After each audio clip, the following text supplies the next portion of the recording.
And let me just remind you all as well, we'd love you to join in the conversation. If you want to ask questions that I can put to Chris Skidmore and the rest of our guests, please just scan the QR code over there and it'll take you to Slido, which is where you can submit questions. So welcome. Thank you. 129 recommendations. I'm not going to ask you to run through all of them, but the key points that you care the most about, just talk us through. Well, I'd actually say that when it comes to the Net Zero Review, Mission Zero, one of my key priorities was not just to produce a shopping list of policy recommendations. You get countless reports that do that. For me, it was about creating a new narrative around net zero that potentially all political parties could buy into. We won't achieve net zero unless we have political consensus. In the same way the Climate Change Act was delivered in 2008 by all political parties agreeing to come together to tackle climate change. And what I wanted to send was a message that net zero isn't just an environmental policy tool, vital though that is. It is a critical economic tool of our decade, if not our generation. And that there is no new economy without a green economy. And that when it comes to looking at net zero, we now face as the UK a choice between a net zero path that potentially delivers up to £1 trillion worth of inward investment by 2030, or the not zero path. So making that case of why net zero is so important, you all know this, you all attended today because you fully are on board with what the opportunity net zero can bring. But for me, setting that out was also about that long-term approach, understanding that if we're going to get the investment that we require for the future, we're going to have certainty, consistency, clarity and continuity of policy frameworks, the 4 Cs that I identified in the Mission Zero report. And we had 10-year missions by which to de-risk the cost of investment, de-risk the cost of capital, bring down the learning costs of your technologies. That will be the key takeaway from the report. There's some recommendations in the review of the 129, things like an office for net zero delivery, a net zero roadmap, a technology roadmap in terms of understanding what are the technologies we need to deploy working backwards, understanding that when it comes to net zero, it's all about grid, and unblocking those delays and challenges that are going to prevent us from achieving our net zero ambitions. But let's also put in place a long-term framework that will outlive any one political party in government or any one single spending review, because if we want to be able to ensure that we can deliver on net zero, we've got to take that long-term programmatic approach. So you said they all know the economic case for net zero. People beyond here, obviously, a lot of people beyond here know that case as well. Why in 2023 do you think you have to make that case to the government? I think the worry is that sometimes, and we've seen this with other particular areas of policy, you get a funneling mechanism take place where actually detractors, opponents of particular causes, for whatever reason, wish to cast them into a culture war for whatever clicks they wish to get on social media. I was worried that net zero was following that route. And actually, you only get a tiny number of voices, and they happen to be particularly loud. And the challenge, you must know this, Joanna, someone in the media, is the media reports on this, but that in itself, I think, gives undue weight and prominence to some of those voices. And I was determined to ensure that when it came to net zero, there is a silent majority of people who are in support of taking action on climate change. When you look at the political polling, yes, the economy and the NHS rank as number 1 and 2, but actually tackling climate change, delivering on ensuring we can protect the planet for the next generation ranks pretty consistently at number 3. So making sure that we hold our elected politicians of whichever political party to account on delivering on the wishes of their constituents is really important. But it's maintaining that you can never rest on your laurels. You've always got to make the case and reinvent the case. And that will also be the case with net zero. It's not just about 2050. It's about 2030, meeting our NDC commitment of 73% emissions reduction. But you can never assume just because you've set out the reasons why that ultimately you're going to be able to maintain that argument. You've always got to reinvent yourself and think about how to repackage that argument for the future. So how has the government responded? So By my own sort of calculations, and this may be a bit inexact, because what we had was the net zero review is 129 recommendations. I also tabulated them with a time frame for delivery, because I think that's also really important when it comes to policy making. Don't just make sort of pledges or commitments. Set out when you're going to look to make them by. So in the net zero review, we set out 129 recommendations. 77 of them were to begin this side of this parliament. The government's agreed to take forward 70 with the agreed time frame. Another 30 they've agreed to, but not on the accepted time frame, saying that they will potentially look at it in the future. And they've sort of flat out refused about 29 recommendations. Okay, so this was your roadmap to achieving climate targets. If the government's not going to follow it, what are the chances of those targets being hit? Well, I think for me, I had a choice taking forward the net zero review. I was the minister, the energy minister that signed net zero into law back in 2019. And if you'd asked me then that 90% of the world's GDP would be under a net zero target of some form, I simply wouldn't have believed you. So I think it's important to recognize the pace and scale of change.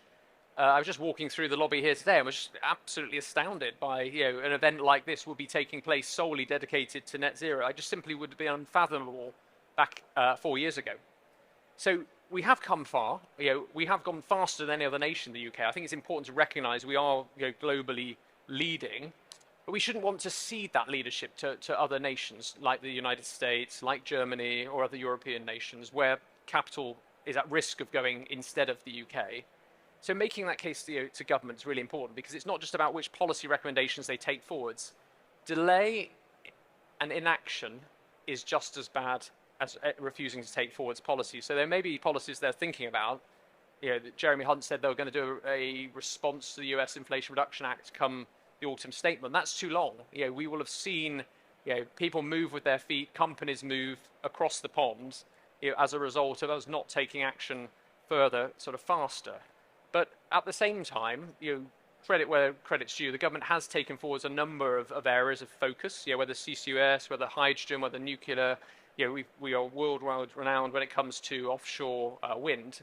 We just need that leadership across all forms of technology, and to recognise that we need to, with net zero, the challenge around innovation is not just backing winners, but ensuring we provide the opportunity to allow technologies that will come on stream. There is a first mover advantage. There is no freeloaders opportunity here. We've got to be able to act early as first movers. And that would be the message I say to the government. They're doing a strong job, but obviously not strong enough. I mean, we started the day talking to scientists who were talking about the time frames and the targets, and saying even if we go on with the commitments that are currently already made, we're still going to overshoot 1.5 Celsius. And we're talking about temperature records being broken, climate increasing beyond those levels in a way that is, coming in the next decades. Does government understand, do you think, the urgency of that time frame? I think the challenge has been in the past. We're often prisoners of the policy frameworks that we choose to adopt. And we've seen that internationally in the past with international climate sort of failures such as Copenhagen. But the challenge we've had in the past is we've pushed adaptation to one side with the fear of saying if we talk too much about adaptation, we're somehow not investing enough in mitigation.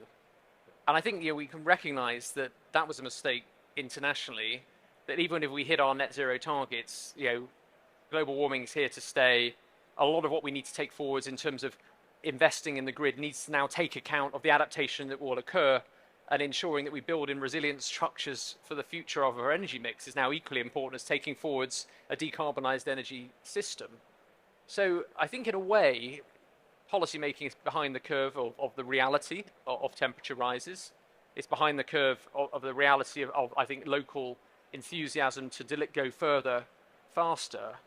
But the challenge I think we've always had when it comes to understanding a warming world is how do you encapsulate that into a policy framework that isn't localized? Net zero is a global framework. We've got that global agreement now towards that, and we've managed to establish the 1.5 degrees within the net zero sort of framework, although Paris originally was talking about that being sort of middle of the second half of the century, towards 2 degrees, we will need to face up to the reality that at one stage, we will probably overshoot 1.5 degrees. We can keep pushing on, trying our best to demonstrate the urgency of the situation. But I also think we need an adaptation equivalent of net zero where we would get global agreement about what needs to happen beyond loss and damage.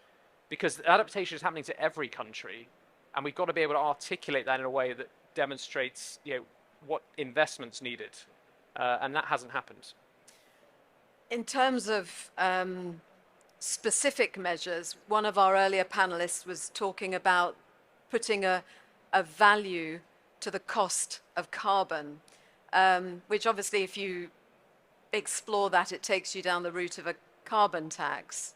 What would you think about something like that? I think this is coming. Part 6 of the Net Zero Review, Pillar 6, was net zero in the future, and I was absolutely determined that we would say something. It would be the first government document would talk about the importance of the emerging voluntary carbon market, how this should be underpinned for the future, what's the role of the City of London in potentially taking leadership on establishing rules and regulations around this. I think we will move into an international regulated carbon market eventually. The question is which country wants to demonstrate sort of leadership on this for the future. Why not the UK? Well, I hope so. I mean, I think that the real challenge is the City of London loses out to places like Dubai. I mean, already Singapore and the government in Singapore have been setting out frameworks by which your government is able to back voluntary carbon market framework. So this is happening. The reality is obviously the carbon price at the moment is not the real price of carbon. And there are two challenges to that, is that at the moment it now becomes impossible financially to stack up an effective business case for carbon removals or carbon engineering. And obviously the Inflation Reduction Act is pushing towards delivering down on the learning cost of the technology where potentially there'll be a price point in the middle where they'll meet. We have a carbon price system already with the ETS and obviously how their UK ETS reflects with the EU ETS and potentially what reforms might come around carbon border adjustment mechanism.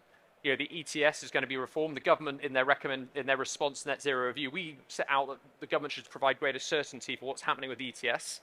But that's a ratchet mechanism which will see the price of carbon dioxide per tonne go up because ultimately the reality is that the carbon price is far undervalued at the moment.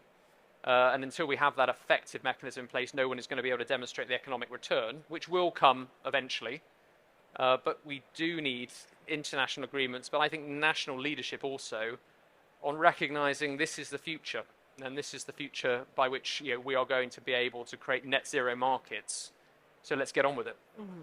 And obviously it's not just about showing the financial benefits of the alternative, but potentially driving behaviour. I mean, the British government introduced the tax on sugary fizzy drinks, and that has an impact on behaviour, and it also gets a conversation going. Yeah, and I think that's a really interesting point on the transition. We always talk about the energy transition, but we're also in a policy transition. And I often say, we've got to make do with the tools we have at the moment, knowing that they're imperfect, and at the same time work on future innovations, not just in technology, but in policy. So the Net Zero Review took forward a number of those areas where we need to be able to give people the information, the transparency, to then hold organisations, companies accountable for what they as consumers, as the customer, wish to seek in this new net zero economy. So understanding the need for carbon products labelling, whether that's on food, whether that's in mandatory low carbon product standards in materials, whether that's providing the ability for people to make flight choice decisions looking at the carbon content of the flight. All this is needed to underpin ultimately what we need to do with net zero, which is not to force net zero on people. I think for me the challenge is if net zero is seen as something being done to people, it will fail. We can't win the argument through fear and coercion. We've got to be able to demonstrate the incentives, the pull mechanisms by which we can really demonstrate to people this is an opportunity. It will make them richer, and it will deliver a better quality of life for them ultimately. Do you think there is a disconnect between a desire to see things be different, the behaviour that people continue with, and a lack of understanding about what is behind the choices that are being taken? Yeah, I think the challenge with net zero, we're living in such extraordinary times. Obviously, tackling the climate crisis is the challenge of our generation, and it is an exceptional challenge. But it's unexceptional in a way in that it is a transition. There's been many transitions we've gone through in our lives before. So understanding what are the lessons we can learn from those transitions, the transitions that have been successful. I remember when I first became a member of Parliament in 2010, there were lots of elderly constituents who obviously still didn't use the internet, were sort of fearful of online banking, for example, so when their banks closed. And actually there were ways in which they were able to be taken on a journey, and it was able to be demonstrated they could see the change. Mm-hmm. And we've seen a huge number of technologies in our lifetime come on stream: flat screen TVs, LEDs, mobile phones, Netflix. No one bemoaned the loss of their DVD collection to Netflix. And it's how do we understand that when it comes to people's boilers, they don't need to cling on to this model. Boilers were once in the position of where we were with net zero, in that everyone had coal fires, and we moved to central heating systems. We moved off town gas. There have been other challenges which the public have accepted over time, and it's understanding how can we not just learn the lessons from history, but recognize the transition may be uncomfortable, but if we work with those people for whom we've got the greatest concerns and understand from their perspective, where do they see where they need additional help, and the Net Zero Review was quite clear and honest on that, there will be individuals who won't necessarily benefit upfront from the transition, and that's where we should target government support. Let's be honest about what's needed in terms of to target that investment for the future. But let's recognize that your boiler's going to need replacing, your petrol car's going to need replacing anyway. Just in the next 10 years, instead of going for another petrol car, you go for an EV. Instead of going back for another boiler, you go for a heat pump. This is quite unextraordinary in a way by actually delivering the transformation we need. One of the aspects raised in some of the discussions earlier about how to actually drive people to make those choices, which are a cost up front. I mean, you say when a car needs to be replaced, obviously people can use their cars for as long as, until they stop working. People will make the choice when they have no further choice or when it's easy for them. And the conversation was around government or policy not basically making it straightforward and effectively a no-brainer for the consumers, that this is something simple. You can easily find someone to do the work. It's not going to be something where there's so much onus on the consumer. How can the government do that? I mean, we look at heat pumps, for instance, and they're not being rolled out in a way that people would like to see. So I think this comes back to two separate strands of what's needed when it comes to future policy delivery. One is that long-term certainty, that programmatic approach, the mission-based section of the Mission Zero report. Germany have had an insulation efficiency program for several years now, the KfW, which is guaranteed for a decade. The Inflation Reduction Act sets out a 45Q tax credit that is guaranteed to at least the 1st of January 2033. Providing that certainty and policy stability unlocks the cost of capital, brings down one of the greatest costs of the transition, which is the future labour market costs, because it allows the supply chain to know they've got certainty to develop for the future. No more is that important than in the fragmented energy efficiency market that has not been given the chance to grow and to stabilise. We've had these concertina sort of projects, the Green Homes Grant, for example, being a classic case of failure, where it's like 3-year programs. We need to be able to sort of set out that long-term commitment that the government stands by you. And if we can do that, we bring down the costs. That was a fundamental economic principle of the Net Zero review. But the second is to think around new net zero markets. I'm a centre-right politician. I don't necessarily think it's the role of government to be dictating this change at every single level. And I think it's important to recognise that the government isn't just behind the curve. When I went around the country doing the consultation for the Net Zero Review, actually government was getting in the way by simply being there. Actually, if the government's able to create the ecosystem by which we can allow businesses, organisations to be able not to be held back, either by legislation, by regulation. I'm not calling for deregulation here. I'm just calling for having the ability to be more agile and dynamic in our approach, particularly for more innovative new technologies that are needed to come on stream. But ultimately, it's about the government sort of understanding that the old rules of engagement no longer exist, and understanding that the institutions we have, the legislation that we have, the regulations that we operate under are all part of an old world, a pre-net zero world that all need to be updated. And if that can take place, you get the enabling ecosystem by which we can then really accelerate the transition. You said that sometimes government gets in the way. You're leaving politics. Do you think you can achieve more outside of politics than you achieved within it?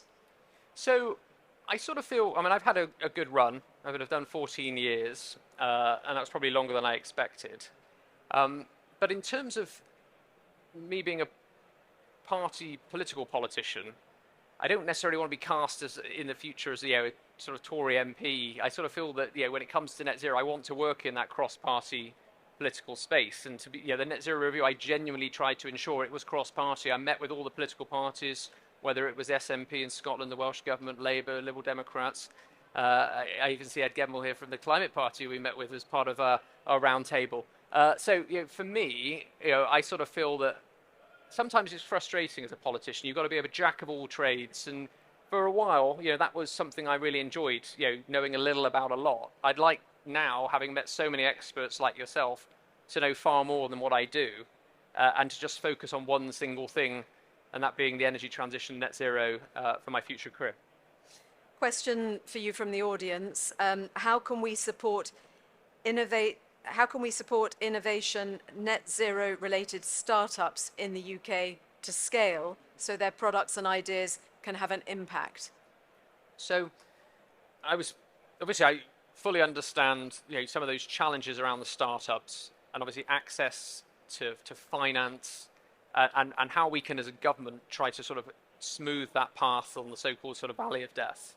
I think there's a real challenge that isn't unsurmountable, which is obviously we've seen access to venture capital funding in climate technologies fall over the past couple of years. It's gone backwards.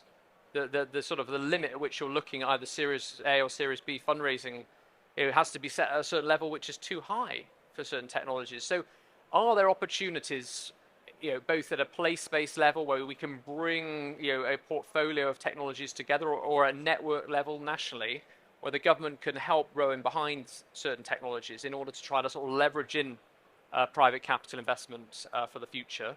I think there's interesting opportunities by how we can sort of look at building that out, and we made some recommendations in the Net Zero Review with respect to that. Understanding the opportunity for better loan financing as well. But ultimately, a lot of organizations and companies, there's too many conditions being placed on some of the competition-based models that the government's currently operating. So I think the other thing, and I found this when I was a minister, as I said, I was Minister for Science, Research, Innovation, Technology, is the money's important. I understand, that's critical when you're looking at trying to, pay your monthly, wage bill. But what we don't do very well in this country is roll out the red carpet. And I look at Ireland, I look at France, and actually we don't really have the ability in the UK to really showcase talent and actually, at every sort of point of contact, sort of make sure that we are really selling some of the businesses and almost bringing in inward investors to sort of, work with them to say, look, please invest, in this particular technology of the future. I think there's other opportunities by which we can create future demonstrator projects, and that was also a key part of Net Zero Review as well, because I think for trying to ensure that certain climate tech organizations are part of a wider movement, it is really important, and that they can see their relevance in the broader picture.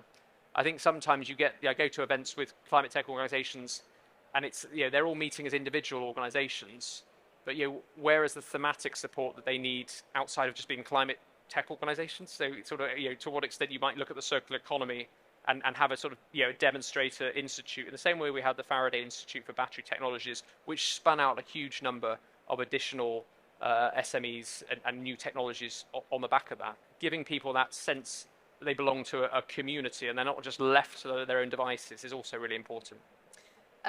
An audience question asking about the response to the Net Zero Review. You mentioned the government response, and asking whether you're starting to see any tangible action off the back of it as yet. So I mean, I guess the creation of the new Department of Energy Security and Net Zero came before the Net Zero Review, sort of like their response was formally sort of given. And it's great we've got a new department and it's given sort of renewed focus. We've now got a new select committee as a result that will focus on net zero. So it's not just about having the new department, it's about having the accountability in place, which is also, great. But it comes back to that question of scale and pace and timing. And we have an energy security bill that's now come back to Parliament. I spoke in the second reading the other week, but that should have gone through Parliament last September. So we're behind the curve in terms of delivering some of the hydrogen business models, the CCUS business models, looking at sort of potentially what's the new infrastructure operations that we need to put in place in legislation. So I still feel there's an opportunity to go further faster. I know a number of members of Parliament will be putting in amendments, many of which are actually recommendations in the Net Zero Review to push the government to go further. But I do feel that things are moving forward, in a way that maybe last autumn they weren't. We had that vote on fracking you mentioned in the introduction. I voted against the government. It wasn't, which turned out to be a confidence vote. But now we've ruled out fracking for the foreseeable future. That's another moratorium has been put in place. They're going to seek to lift the moratorium on onshore wind.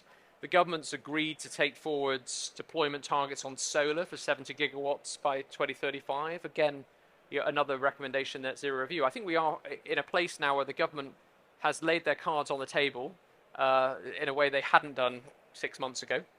The challenge now is obviously to make sure that we all go ourselves to push every political party to go further, faster, at what's going to be a pivotal moment, which will be the next general election. Because whoever forms the next government, it will be under their stewardship whether we meet our NDC for 2030. It will be under their stewardship whether we meet the 600,000 heat pumps by 2028 target, we meet the ZEV mandate for electric vehicles by 2030.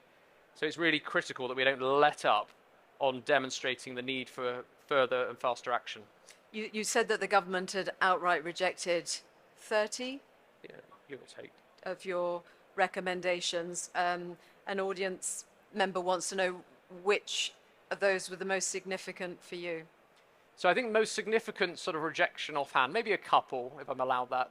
They didn't take forward the Office of Net Zero Delivery, claiming that because they had set up this new department for energy security and net zero, that was job done. And it's not, because what I envisaged with an Office for Net Zero Delivery was more like a sort of OBR-style independent committee that would be able to set targets for departments. Because that's one of our big challenges. There's no such thing as the UK government. You all know this. You go between it was Department for Bays, which that's now been cut up into 3. So you've got DESNZ, you've got DEFRA, you've got DFT. That dysfunction of government is a product of obviously having these vertical silos when it comes to departments. And what we needed was a horizontal body that's able to effectively say, these are the roadblocks that are in place. These are the pipeline challenges that we need to actually unblock now, because if we don't do that, we will fail to meet our target, really ramp up the pressure. So that was one sort of rejection that I was probably sort of most frustrated about. There are other issues around methane flaring ban, which I wanted to put in place for 2025. Again, the CCC has called for that, as had the Environmental Audit Committee, which I sit on. Norway's had a methane flaring ban in place since 1971. If we are serious about tackling production emissions at source, recognizing that when it comes to tackling climate change, tackling fossil fuel emissions is absolutely the critical challenge first and foremost, why can't we get on and do it? So how much do you think your review has actually shifted the dial in terms of the government's commitment and what's going to be happening? So I think the government has responded more positively than maybe what I had expected in terms of not just the number of recommendations they've sort of taken forwards, but I think it has shifted the narrative towards seeing net zero as this opportunity. And it was just serendipitous that the Inflation Reduction Act sort of passed through sort of Washington at the same time as doing the consultation, because then the review landed at this point of saying, we are in this new net zero global race. It's not good enough to stand still. We are losing business. We are losing investment. This is now an economic imperative, not just a climate environment one. And I think the heat is on not just DESNZ, but the Treasury. And I think the Treasury now recognise that this is something they're going to have to grip. Otherwise, UK PLC will pay the price. So we'll finish by giving you the magic wand that everyone on this stage gets. If you could effect a change right now with it, what would it be? I mean, I think that there are one change is quite difficult, to be honest with you. We have actually this opportunity to, I'll be putting down amendments in the Energy Security Bill, to send a signal to international climate change. I still feel, opening a coal mine in Cumbria sends absolutely the wrong international signal, and totally unwinds the UK's climate leadership for the future. I know it's one coal mine, but it's so totemic that we really should not be being put in a place. Because for me, the challenge is, who are we then as the UK to turn around to any other country?